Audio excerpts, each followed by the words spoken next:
Baik, sekarang kita ke pembahasan tugas teori bilangan yang pertemuan pertama. Ini Ibu bahasnya berdasarkan apa yang sudah kalian setor ke Ibu ya. Tugas-tugasnya itu mungkin sedikit koreksi. Tapi kebanyakan sih sudah betul gitu. Cuman di tata bahasanya aja yang kita butuh rapikan di sini.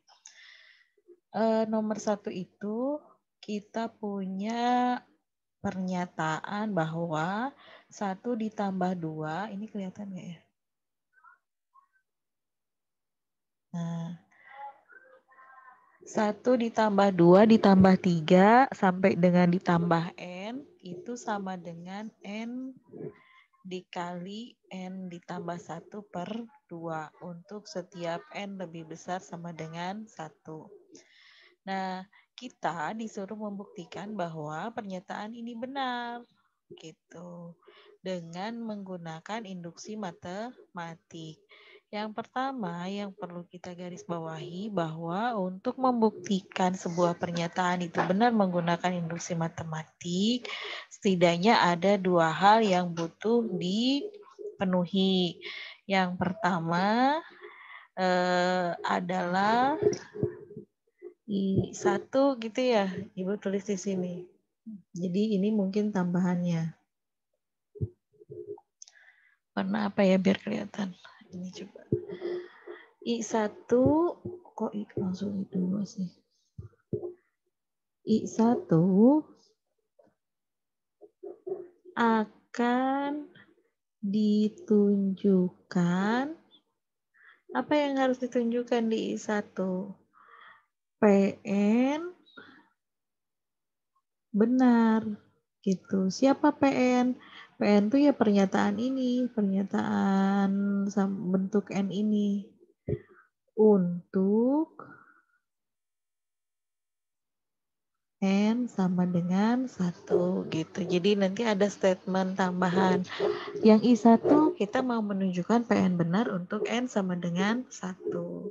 Perhatikan ruas kiri, perhatikan juga ruas kanan. Ruas kiri kalau N sama dengan 1 berarti nilainya 1. Ruas kanan kalau N-nya kita ganti 1 berarti nilainya juga 1. Karena ruas kiri sama dengan ruas kanan berarti PN benar untuk N sama dengan 1. Nah, yang kedua yang harus diperhatikan di dalam induksi matematik bahwa akan ditunjukkan PN benar untuk N sama dengan K plus 1. Jika gitu ya. Gitu. Saya ulangi. Sorry. Malah ke clear. Ando.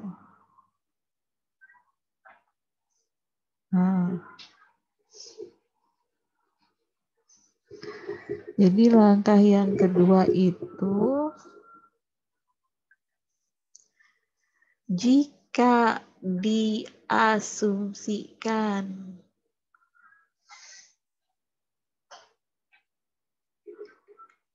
PN benar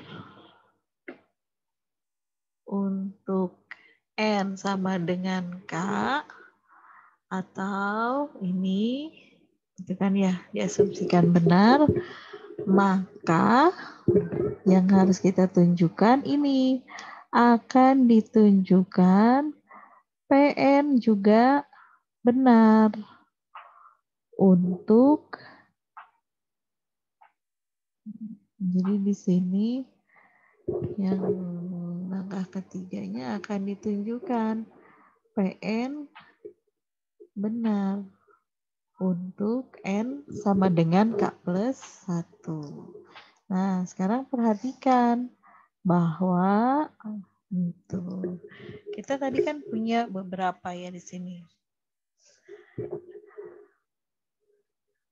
Tadi PN-nya benar untuk N sama dengan K. Kalau N-nya sama dengan K plus 1 kita buktikan. Berarti kan 1 ditambah 2 tambah 3 dan seterusnya sampai dengan K ditambah K plus 1. Nah, sampai K-nya katanya benar. Berarti dia sama dengan K dikali K plus 1 per 2. Terus kita tambahkan lagi di sini yang K plus 1-nya. Jadi yang ini ke sini kita ubah, kita substitusi dengan rumusan yang tadi, karena kan tadi PN-nya benar untuk K+1. Yang ini tetap. Kemudian di sini disamakan penyebutnya. Jadi kita dapat ruas kirinya itu adalah seperti ini. Ruas kanannya juga ternyata kalau misal kita urai hasilnya sama. Jadi PN benar untuk N sama dengan K. Ya bolehlah langkah 1 dan 2, 3 terbukti. Sebetulnya langkah 2 nggak membuktikan ya, mengasumsikan. Jadi yang membuktikan itu cuma langkah 1 dan langkah 3. Makanya nanti sistematika nulisnya ya tadi seperti saya bilang, karena I1 dan I2 benar gitu ya, maka PN benar untuk N lebih besar sama dengan 1. Ini jangan lupa N lebih besar sama dengan 1. Selalu gitu, ini tambah N lebih besar sama dengan 1.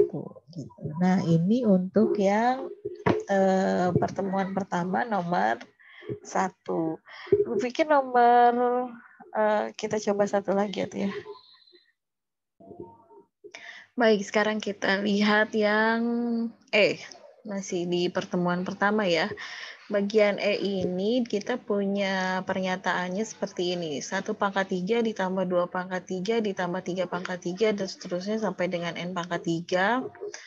Itu kalau dijumlahkan sama dengan N dikali N plus 1 per 2. Dipangkatkan 2 lagi. Nah, untuk N-nya yang lebih besar dari 1, ini berlaku rumus ini. Jadi kalau misal kita menjumlahkan pangkat 3, itu sama aja dengan N dikali N plus 1 per 2 dikuadratkan untuk N yang lebih besar dari 1. Kita tunjukkan betul tidak sih rumus ini gitu dengan induksi matematik. Caranya hampir sama, bukan hampir sama, memang ini dalam bahasan yang sama ya. Jadi statementnya sama seperti yang tadi Ibu pernah bilang. Yang pertama, mungkin di penjelasan Ibu bilang ada 3 langkah, tapi sebetulnya kita membuktikan 2 langkah saja, I1 dan I2. Jadi yang I2 ini, yang langkah 2 yang kalian bilang langkah 2, yang N sama dengan K itu bukan membuktikan, tetapi kita mengasumsikan. Jadi diasumsikan PN benar untuk N sama dengan K gitu. Jadi PN benar untuk N sama dengan K. Nah, yang ditunjukkan apa? Di sini akan ditunjukkan yang langkah 3 ini PN benar untuk N baru ke sini sama dengan K plus 1. Jadi sebetulnya ada 2 langkah saja. Gitu. Itu yang butuh diingat ya. Jadi langkah I1 sama I2 tadi gitu. Ini apa yang sudah dikerjakan sebenarnya sudah benar. Kita lihat ruas kiri, kita lihat ruas kanan, kita bandingkan ruas kiri dengan ruas kanan. Kalau misal memang sama, berarti memang PN-nya benar.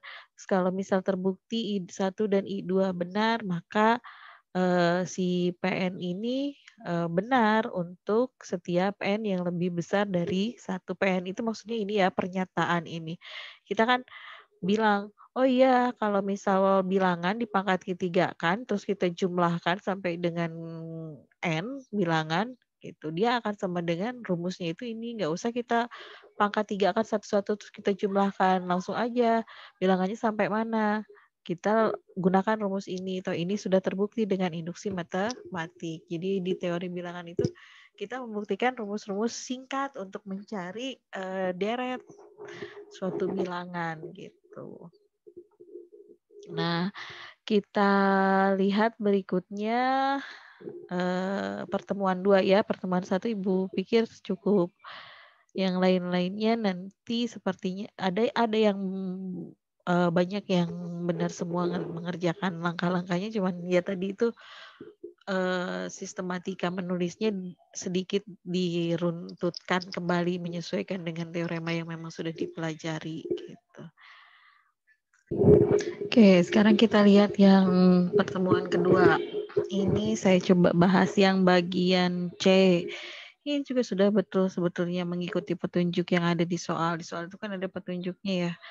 A, B-nya jadikan 1 katanya.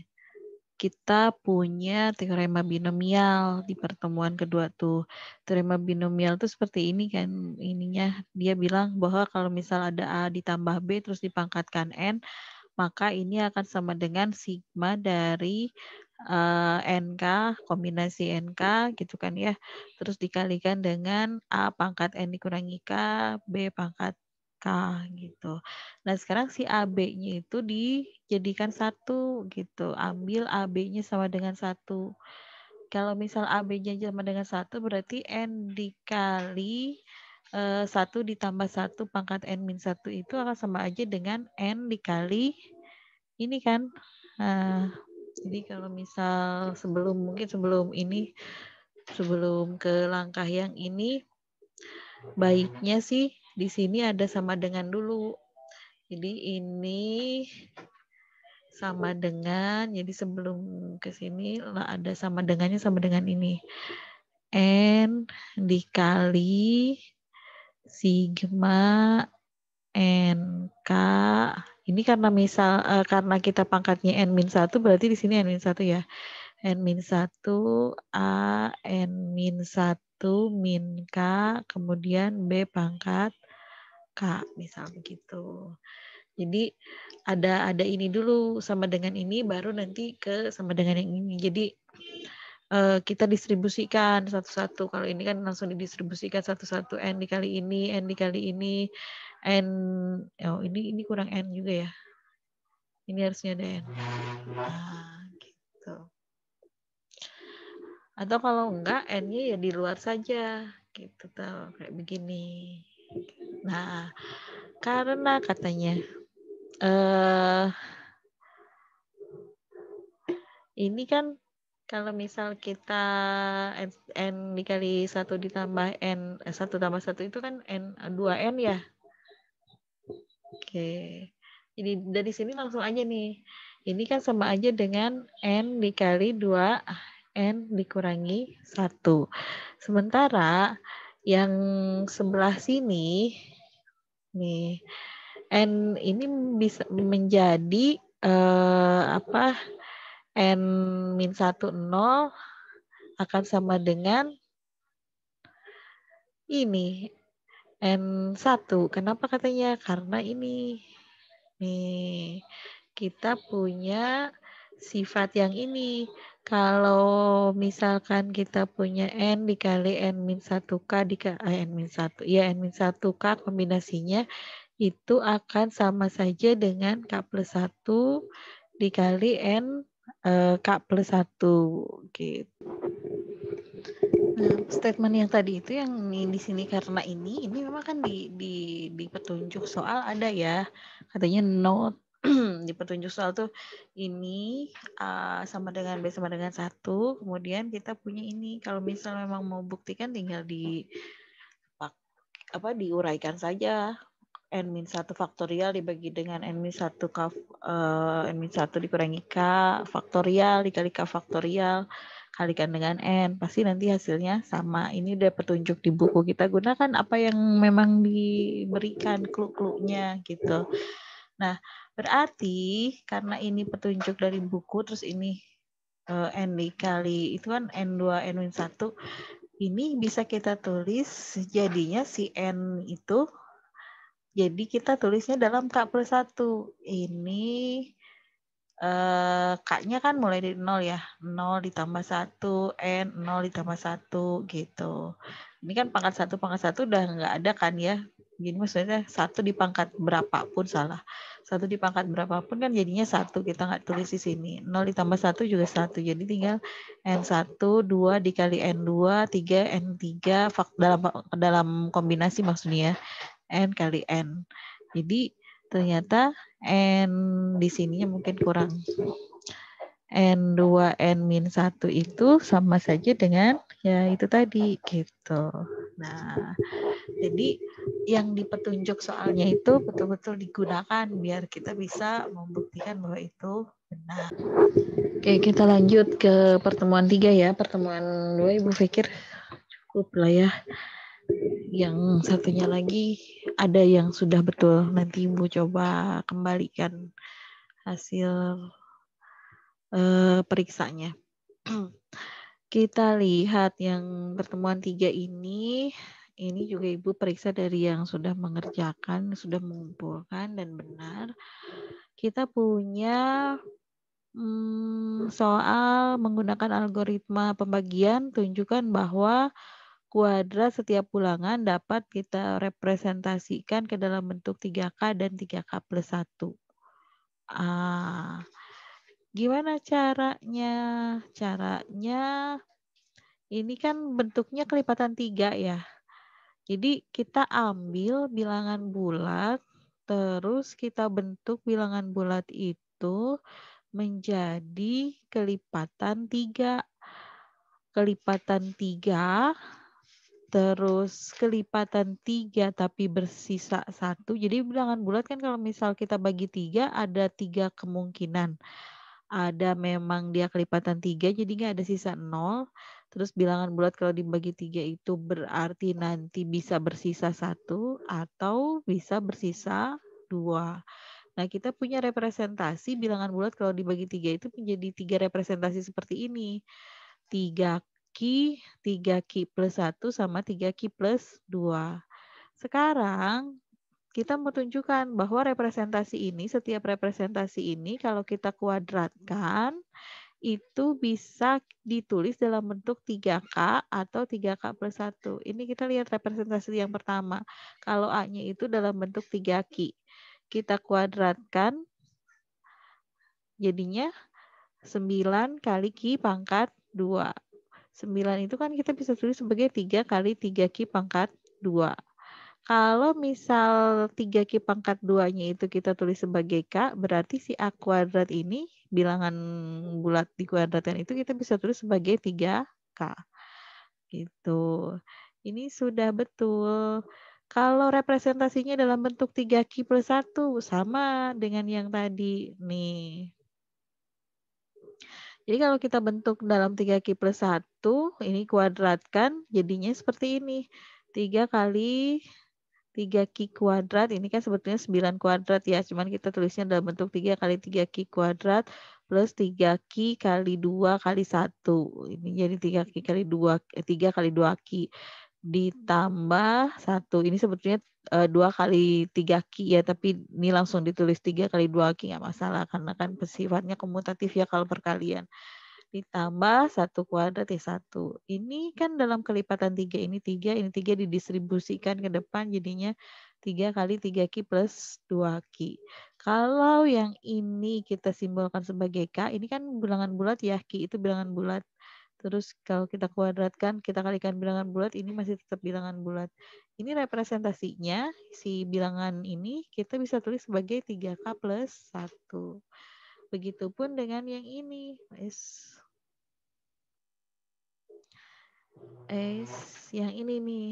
Nah, kalau representasinya dalam bentuk 3K plus 2 dikuadratkan, ini juga sama. Ini kan dikuadratkan jadinya 3 kali 3Q kuadrat, 3 ini 2 kali 2 kali 3 gitu kan ya, 4 kali 3Q, jadi kita tulisnya 3 kali 4Q, ditambah ini sebetulnya 2 kuadrat 4, cuman 4 itu kita bisa tulis sebagai 3 ditambah 1 ya, biar ini jadi kelipatan 3 gitu. Ini 3-nya kita distribusikan ke sini, ke depan sini. Terus kita dapat berarti di dalam kurung itu 3Q kuadrat ditambah 4Q ditambah 1. Nah, ini jadikan sebagai K. Jadi K-nya ini bilangan bulat semuanya. Berarti representasi dari A kuadrat itu kita bisa tulis sebagai 3K ditambah 1. Jadi makanya terbukti ternyata representasinya itu bisa sama dengan 3K atau 3K plus 1. Ini sudah pada betul mengerjakannya. Oke, sekarang kita lihat yang nomor 2 dari pertemuan 3. Kita lihat biar kelihatan. Nah, jadi kita disuruh membuktikan kalau bilangan ini seperti pecahan, tetapi kita diminta buktikan bahwa bentuk pecahan ini sebetulnya bilangan bulat untuk n yang lebih besar sama dengan 1. Kita lihat bagaimana cara membuktikannya menggunakan algoritma pembagian yang tadi. Ini kan bagi 6 ya. Coba kalau misalkan si bilangan bulat n-nya itu merupakan bilangan bulat yang kita bagi 6. Berarti akan ada berapa representasi dari n. N ini bisa sama dengan bilangan bulat kalau dibagi 6.